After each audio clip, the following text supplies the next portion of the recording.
জনগণকে নিয়ে রাস্তা দেখেন 90% পতন হয়ে গেছে, 90% পতন হয়ে গেছে।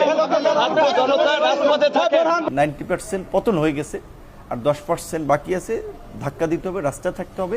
শেষ পর্যন্ত তো আমি গ্রেপ্তার হয়ে যাই। একটা শঙ্কা যে পরিবর্তন না হলে তো আসলে জেলে বলা চলে 2-4-5 বছর, এমনকি ফাঁসিও হইতে পারতো এর জন্য। আমরা 2018 সালের অভিজ্ঞতার আলোকে বুঝতে পেরেছিলাম যে এই আন্দোলন এখন একটা স্ফুলিঙ্গের আকৃতি ধারণ করেছে।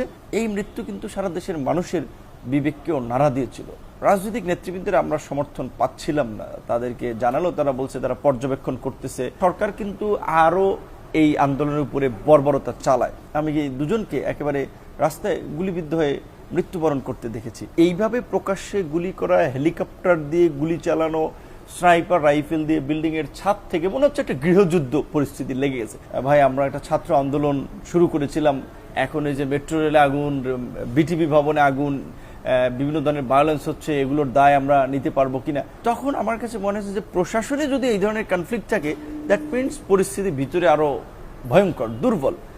যখন সাবেক পতিত সরকারের প্রধানমন্ত্রী শেখ হাসিনা 14ই জুলাই চীন থেকে ফিরে সংবাদ সম্মেলনে প্রসঙ্গক্রমে শিক্ষার্থীদের রাজাকারের বাচ্চা বলে একটা গালি দেওয়া, এবং ওই রাতেই ছাত্রদের স্বতঃস্ফূর্ত প্রতিক্রিয়া এবং প্রতিবাদ, তার পরের দিন ঢাকা সহ বিভিন্ন এলাকায় বিশ্ববিদ্যালয়গুলোতে একটা ব্যাপক প্রতিবাদ।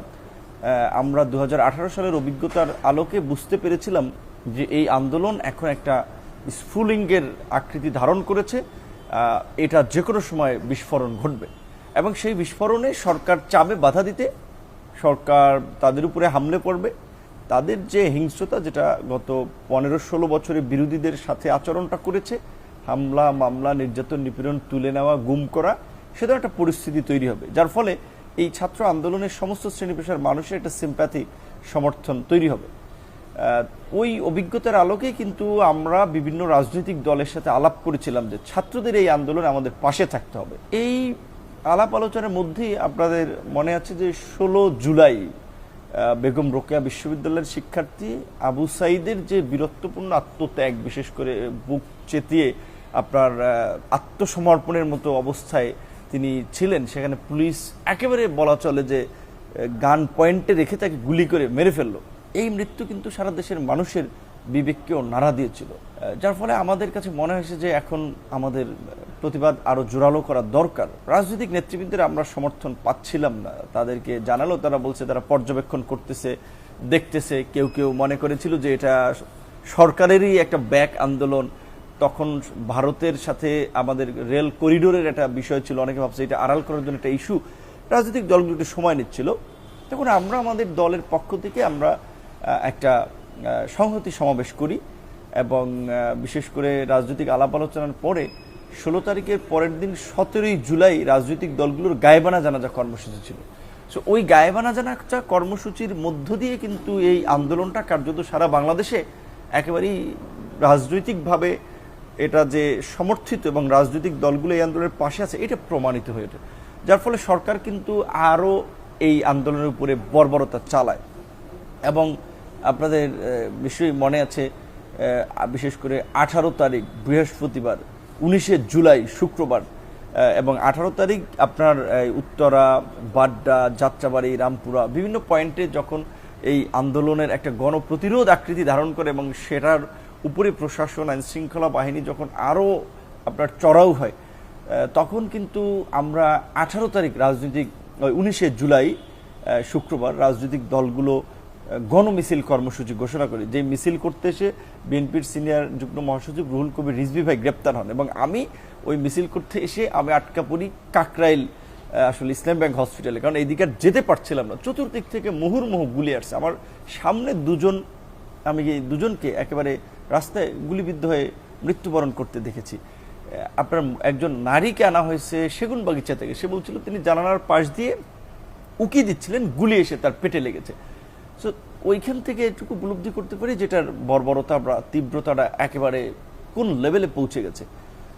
তখন আমি 19 জুলাই রাতে বাসায় ফিরে, তখন তো ইন্টারনেট বন্ধ, কার্যত টেলিভিশন সবকিছু দেখাতে দিচ্ছে না, সো ঝুঁকি নিয়েই হচ্ছে সমস্ত রাজনৈতিক নেতৃবৃন্দের সাথে আলাপ আলোচনা করি যে এই রকমের পরিস্থিতি, এবং আমাদের কাছে একটা ডেটা ছিল যে 19শে জুলাই আপনার এই রাত্র 10টা পর্যন্ত বিভিন্ন স্থানে প্রায় মোট 400 থেকে 450 মানুষ মারা গিয়েছে। তো এত মানুষ মারার পরেও যদি এই রেজিমের আমরা পতন ঘটাতে না পারি, এবং এইভাবে প্রকাশ্যে গুলি করা, হেলিকপ্টার দিয়ে গুলি চালানো, স্নাইপার রাইফেল দিয়ে বিল্ডিংয়ের ছাদ থেকে, মনে হচ্ছে একটা গৃহযুদ্ধ পরিস্থিতি লেগে গেছে।